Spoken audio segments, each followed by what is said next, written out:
Avec impatience. En attendant, je me tourne vers vous, Cynthia Thierry. Bonjour. Bonjour Lucas. Merci d'être avec nous. Vous êtes une autrice d'origine tourangelle. Tout à fait. Et vous êtes justement à l'origine de cette chose. Alors cette chose, c'est un magnifique ouvrage. On va en parler. C'est un docu BD. On va expliquer ce qui se trouve à l'intérieur. Mais est-ce que vous pouvez nous en parler dans les grandes lignes? De quoi ça parle? Eh bien, étonnamment, ça parle de la reine Elisabeth II. Elisabeth sujet II, d'actualité. God Save the Queen. Hein. Exactement. Qui vient de sortir à l'occasion du jubilé de la reine. Et évidemment, ça parle de la vie de la reine Elisabeth II depuis son enfance jusqu'à nos jours. On appelle ça un docu BD. Un docu BD, oui, tout à fait. C'est le genre dans lequel les éditions petit à petit sont passées maîtres.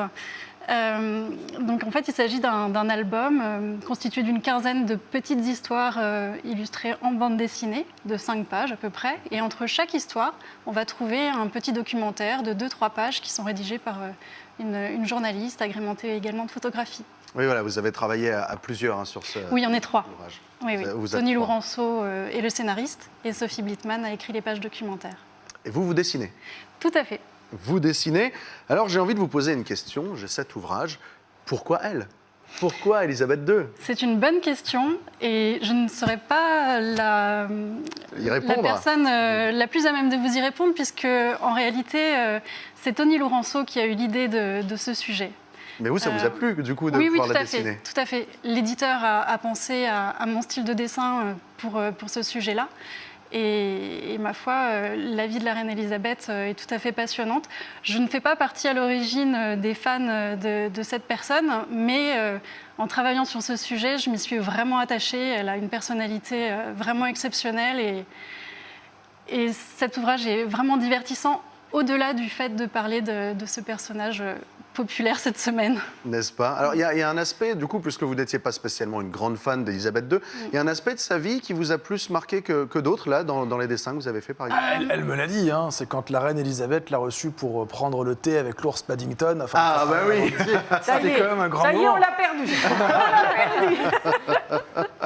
Et en dehors de l'ours Paddington? Non, mais moi, en fait, j'ai tout découvert sur la vie de la reine Elisabeth en faisant cet ouvrage. Et en plus, j'ai reçu les scénarios au fil de la réalisation. Donc, je découvrais vraiment en détail sa vie. Et j'ai beaucoup aimé, dès le départ, dessiner la reine Elisabeth sous les traits d'une petite fille espiègle, avec vraiment une personnalité bien affirmée, un caractère bien à elle, et déjà un sens du devoir très présent.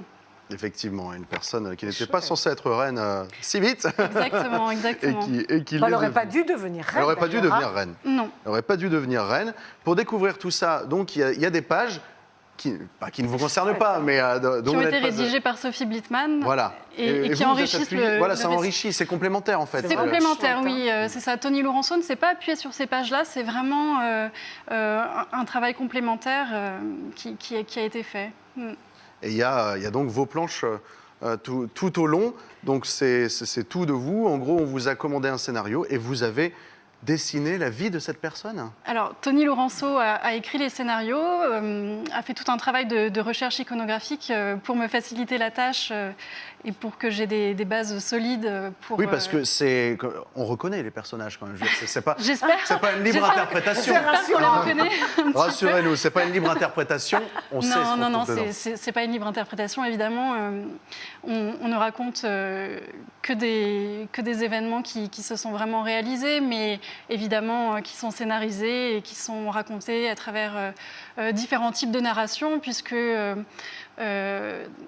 le fait de pouvoir changer de narrateur d'une BD à l'autre rend vraiment l'histoire vivante.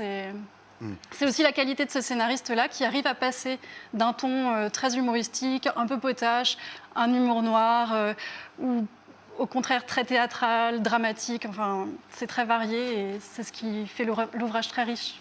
D'après vous, ça s'adresse à qui? Des passionnés de l'art? Où que vous soyez, optimisez vos trajets. Depuis la banquette du taxi, transformez la mi-temps en temps fort. Spin and Go, à tout moment.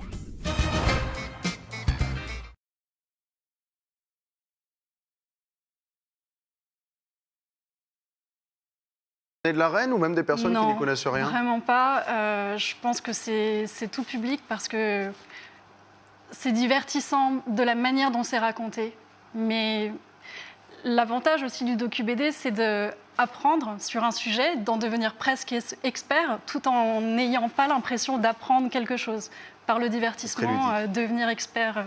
Mais tout le monde, finalement, est intéressé par ce personnage, parce qu'elle a traversé tellement de choses, et elle a rencontré les plus grands, enfin, sur le plan historique, c'est quand même Oui, c'est passionnant. presque 100 ans d'histoire. Hein. Oui, et puis c'est une icône, enfin bon, voilà. L'icône de la pop culture, De la pop en plus d'une culture, personnalité tout à fait, politique ouais. de premier rang. Je crois qu'elle a rencontré un quart des présidents américains. Enfin bref, c'est énorme.